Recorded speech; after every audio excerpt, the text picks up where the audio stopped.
The Hamas terrorist attacks and Israel's response in Gaza has been very disturbing for us to see. How is this affecting our mental health and that of our children?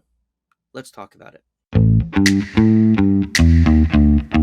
Hey everybody, it's Dr. David. Definitely will be a more somber note kind of video here and a longer one also, but there's a lot to talk about here and I want to make sure that I do proper due diligence for all the aspects of what has been going on and how it's been affecting us and our children's society. You know, it's taken a toll on everybody and I think it's something that needs to be talked about. Now, we're going to talk specifically about the ways that we can talk to our children, assess how we're doing, assess how we are doing ourselves, but also how to answer questions that may come up that can be rather difficult. And there's not going to be one right way. And that could differ by the child, by the age, the level of development, etc. But having an understanding of where a child is at, obviously a parent knows their child best and what they can and cannot handle in terms of visions that they may see on TV or just conversations as a whole. So of course, with everything that I always talk about when it comes to kids, of course I encourage parents, caregivers to use their instincts as to what is best. But here are some guides that may be helpful as we go. Now, as far as this, usually again, I realize that I can't be completely family friendly like I am with a lot of my videos because we're going to be talking about some rather disgusting and gruesome topics here, and there's some graphics involved in there, graphic descriptions here because this is what we're seeing. And so, also, you might want to have your children out of the room if they typically would watch a video or Dr. David video with you. This might be one that you want to view first before deciding whether you're okay to have a child see it. Okay. Now, of course, the recent Hamas terrorist attacks on Israel have horrified many people. To hear about just some of the gruesome details of what happened at the music festival and to the elderly and to women and children and babies, it's not just a lot to take in, but it's almost like so brutal that it's almost like feeling like you may be watching a movie because these types of things don't usually happen in reality, but yet it has. Okay, so people are also seeing the visual images on the screens. They're hearing um, family members and loved ones discussing their loss or their hopelessness, etc. And again, that can be really, really challenging to see as well. Not just videos, but pictures as well. Okay, so also a lot of people, from after seeing everything that happened in Israel, of course, we're now seeing more about what's happening in Gaza.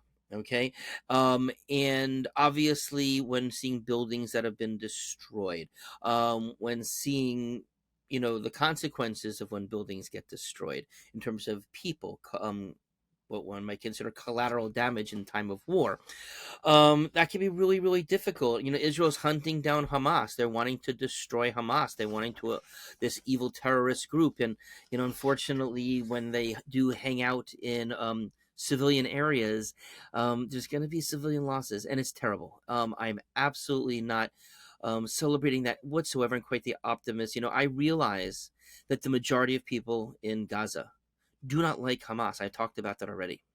That's not the way that they want to live their lives. They don't want to live under that authoritarian, almost like ISIS type of conditions, which is how Hamas has ruled, unlike the Palestinian Authority in the West Bank, which has a more open society there. And has also worked more with the Israeli government in trying to make things better. Although, again, not saying that the conditions in the West Bank are great, but certainly compared to how things have been in Gaza, there is a difference. Okay, but most of all, my heart does go out to all families who have lost loved ones, who have been directly impacted by what's been going on over there. It's terrible. Civilians, innocent people, should never be killed. It's just not okay. All right, now. Also, I also want to say not just that, but it's also pretty horrifying to see that a lot of these terrorist attacks that were done on Israel have been celebrated by certain people in the world, certain countries more than others, certain populations more than others. And again, I'm here to say that that type of terrorism, those types of brutality, should never be celebrated by anybody. We're talking still about the loss of human life. And for the matter, for the people who have the overwhelming majority of people who have lost their lives in the middle of their life in the last couple of weeks, they were innocent civilians. They were not fighters. They were not the terrorists. They were not the government. They were not the military. Okay. Um, So as far as the sad things, and our children are hearing about bombings, right? Besides the graphic stuff that we've heard about that happened in Israel ahead of time. But let's face it, when you see gunfire happening and people being slaughtered, and talks about beheadings and parading naked people, or their bodies through the streets, elderly being abducted, and they're hearing and seeing this definitely has to have an impact on everybody, especially for what our children who may not have the cognitive or worldview to understand more about what's going on. And of course, just recognizing there's going to be more trauma and loss before this is over. And so it would be nice to say, oh, that's what happened already and we have to worry about that. But part of me wanting to make this video is with an understanding that this isn't the end. It's still probably towards the beginning of it all. Okay. Now, the information I'm going to share with you next was actually provided by my wife, Lydia Abrams, who is an LCSW social worker, counselor, who is also the school counselor at Hillel Academy, which is the Jewish day school here in Camp. And she had written a letter to the families, but this is also something that's been distributed to the wider community outside of the Jewish day school, because, of course, a lot of this stuff is relevant to our children, no matter what religion, school, or whatever people go to, because we're all witnessing it. Okay. So I do want to also do a shout out to her and thank her. She has written many articles about traumas that kids may be exposed to, whether it's personal or things on TV and etc. So this has been something that she has been on the forefront in talking about for many years, and I've learned a lot from her too. So thank you, Lydia. Appreciate it. Okay, so now regardless of the level of direct connection that a person may have with Israel or the Middle East, learning about the attacks themselves obviously can result in a lot of different feelings: fear, sadness, anger, anxiety, grief, even guilt, survivor's guilt. Okay. And these are feelings that are to be expected by all of us. And it's okay. It's okay for us to experience it. Whenever we go through, stages of grief, we experiencing these things. So this is real. It's happening to us. So it's okay for all of us, both to tell our kids, but even for ourselves, it's okay for us to have these feelings right now. Obviously, if they're very severe, we should be talking with a mental health provider who can help us through this, or talking to our friends and family. But in terms of with our children in particular, okay, now it's important to really meet a child where they are at. Okay, they may have, first of all, different levels of development. Obviously, their ages could be different, but also you have a very mature 10-year-old and a very immature 10-year-old, so their level of maturity can be really important. Also, may know how will they respond to troubling news. Like, we've been through hurricanes together, earthquakes we've seen before, such as what happened in Turkey last year. So, there is exposure to traumatic events happening all the time. And for that matter, the advice that we're talking about now can be used in those situations, not just specific to this particular conflict. Okay. But also, what is a child's access to social media and to news? Because that obviously can say things. Knowledge, and also, do they have any knowledge specifically of past terror attacks or wars? Because again, that could have shaped some of their beliefs already, even though, of course, each conflict is different. But of course, we don't live in a bubble. Kids don't live in a bubble, and it's not just what they may be seeing or hearing in our houses, but what they may be hearing and seeing in school, on the playground, school buses, etc. So there's lots of different directions that they may be getting info from, and so it's important for us to kind of be on top of this and what they're talking about. So, so when I talk about meeting a child, where it's like when you know what's best to approach to your kid, as I was saying, okay. Now, but also, it's important to tell your kid that it is safe to talk with you about this. Okay. It's okay to tell them we're going through some of these feelings and concerns and confusions as well. But also, it's okay to tell them, in fact, it's really good to tell them that there's no such thing as a right or wrong question, just like there's no such thing as a right or wrong answer when it comes to this, because of that individuality. Now, I'm going to talk a little bit about how we approach different things based upon age groups. Okay. So for the pre-kindergarten and the elementary grades, okay, ask open-ended questions. Things such as, have you heard anything that was disturbing or confusing, something that may have bothered you today or this week that you've been hearing recently, maybe that you haven't heard before? And maybe the answer is no. And if you do a check-in with your kid, maybe they're just not getting exposed to the information, and that's great, and that's part of childhood innocence. But again, with social media and the way things are these days, it's harder to maintain that for especially longer periods of time. But also, especially for a young child, do not offer any information that they don't ask about or seem concerned about. Okay, this can be a don't ask, don't tell situation where we may know stuff, but no reason to bring things up if they're not concerned about it or they're not hearing about it. But you want to keep on checking with them periodically, because just because they haven't heard it about it today doesn't mean they may not hear about it tomorrow. Okay. Now, also, some children may need more time to process what's going on. So they may have been exposed to something, and it may take several days or weeks or repeated exposure before they're able to clarify that they are disturbed, to be able to formulate a question that you may be able to answer. Okay. So, keep in mind that this does need to be something that is ongoing. Okay. Now, another thing relative to older children, okay, middle and high school, okay, you could be more direct in asking the questions because they are the ones who are more likely to have heard something specifically. So, ask them, have they seen any information online about what's happening in Israel or in terms of the war? Have you heard any talk about it? You know, Again, let them know how you feel about it. It's okay to share your feelings. Of course, that's always a good opener when you're talking with an adolescent, is to kind of let them know first how you're feeling about something in a kind of open way, but in a way to let them know that it's safe to talk about it and that it's okay to have these types of feelings and questions. Okay, but then also, then you can go on to ask them, do you have any questions specifically about what's going on? And of course, it's really important to understand that news information is changing repeatedly. For instance, with what we heard about the hospital in Gaza that was blown up. Initially, the blame was being put on Israel. Now more information is coming out that it was actually an errant missile that was fired by Islamic Jihad. Now, there's going to be a lot more research about that. But obviously, blame originally was put squarely on Israel in the first stories that at least I saw. But then at the same time, more information is now coming out. U.S. intelligence and the U.S. government, the bipartisan Senate, U.S. have all concluded that this was not a bomb dropped by Israel. Now, again, United Nations, other people will do more investigation. There's more to hear. But remember that the first time you hear a news story might not be actually what happened. Okay? Now, and I said checking with people. Now, coming back to this, so checking with the kids on a regular basis is important. But also answer any questions you have honestly and openly. And it's okay to say, I don't know the answer to that. You can say, I don't know if I ever will have the answer to that. Or you may say, let me look into them more. Let me see if I can get a better answer for you. Okay. With an older kid, you may say, hey, maybe we should even research this together so that they're part of it as opposed to just being told, because we know that especially adolescents like to be more interacted with as opposed to told things. Okay. Now, another really important thing is to validate and normalize their feelings. Okay. All feelings are okay here. Whether they feel sad, scary, angry, confused, or nothing at all, there is no wrong feeling. So just like there's no wrong question that they could ask, there's no wrong feeling either. Okay.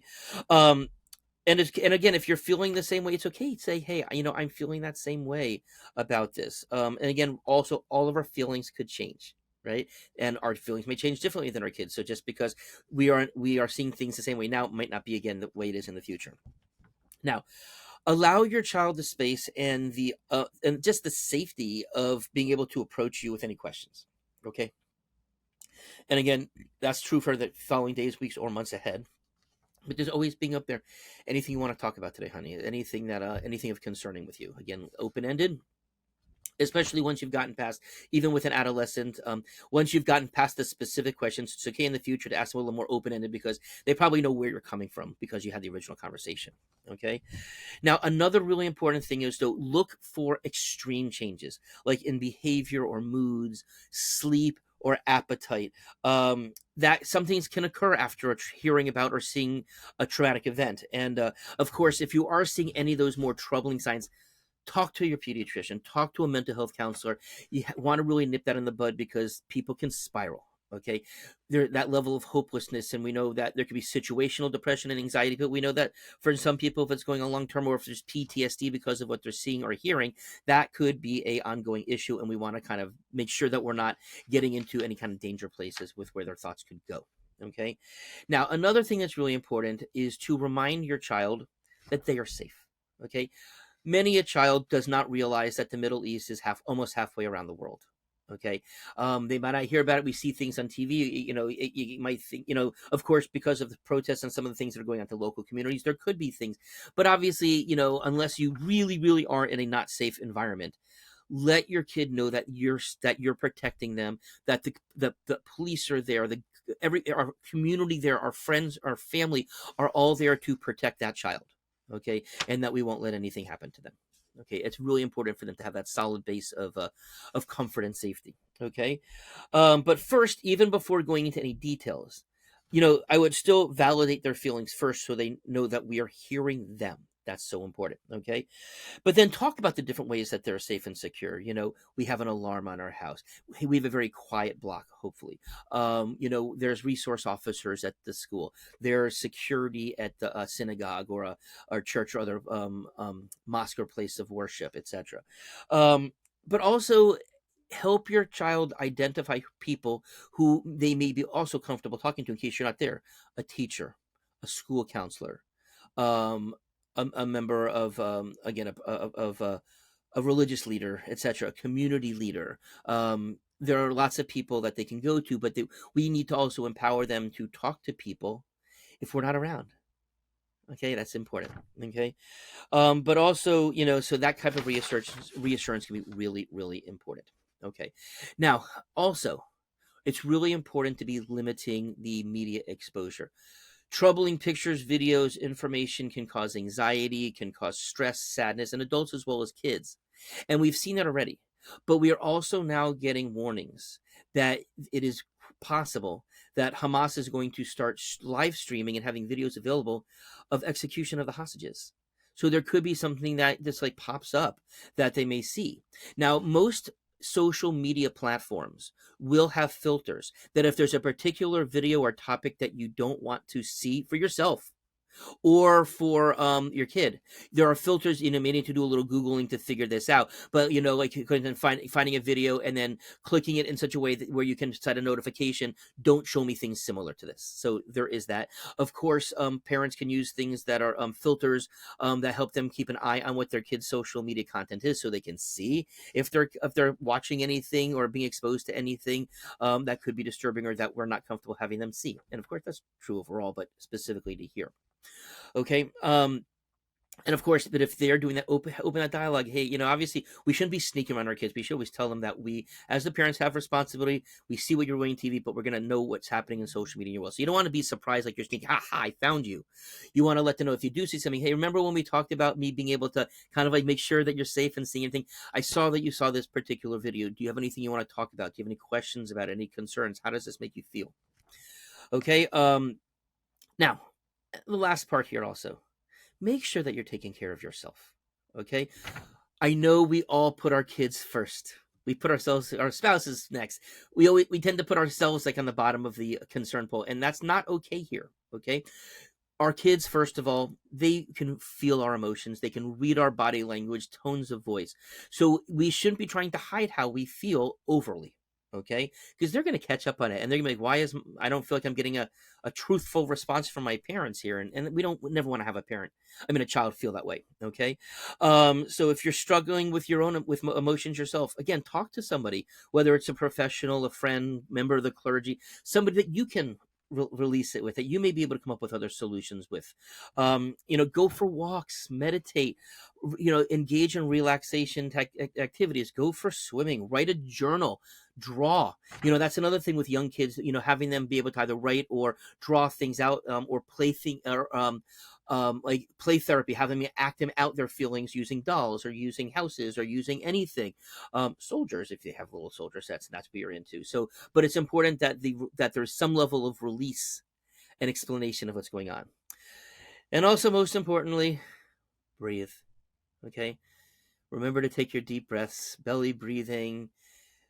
Keeping our blood pressure low, doing what we can, is also really important for our own sake, for our own longevity.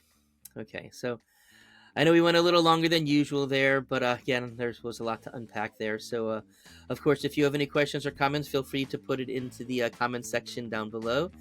And of course, if you think that anybody can benefit from this, please share this link with people, because obviously I put this information out there to try and help as many people as possible. Hope you have a good day.